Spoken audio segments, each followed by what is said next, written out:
యుద్ధం కొత్త రూపు దాల్చబోతోంది. నాటో రంగంలోకి దిగే అవకాశం ఉంది. నాటోలో ఇప్పుడు 30 దేశాలు ఉన్నాయి. ఈ 30 దేశాల్లో ఏ దేశం మీదకైనా సరే నాటోలో లేనటువంటి వాళ్ళు కనుక ఆయుధాలు ప్రయోగిస్తే 30 మంది కలిసి దాడి చేయాలన్నది విధానం. ఇప్పుడు ఏం జరిగిందంటే టర్కీ నాటోలో భాగస్వామి, యూరోపియన్ యూనియన్తో కూడా స్నేహంగా ఉండేటటువంటిది. టర్కీ మీదకి ఇరాన్ మిస్సైల్ పంపించింది. ఇరాన్ పంపించినటువంటి మిస్సైలు టర్కీ మీదకి డైరెక్ట్గా వెళ్ళదు, ఎందుకంటే మధ్యలో చాలా దూరం ఉంది కాబట్టి. ఈ నేపథ్యంలో టర్కీ పంపించినటువంటి మిస్సైల్ని మేము ధ్వంసం చేశాం అంటూ ఇప్పుడు ప్రకటించింది.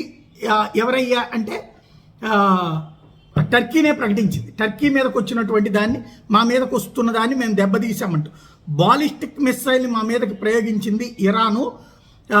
దాన్ని అది ఇరాక్ మీదుగా, సిరియా మీదుగా, ఎయిర్ స్పేస్ మీదుగా మా దేశం మీదకి వస్తుండగా, టర్కిష్ ఎయిర్ స్పేస్కి వస్తుండగా మా రక్షణ విభాగం అంటే ఎయిర్ డిఫెన్స్ సిస్టమ్ గుర్తించి దాన్ని పేల్చేసింది.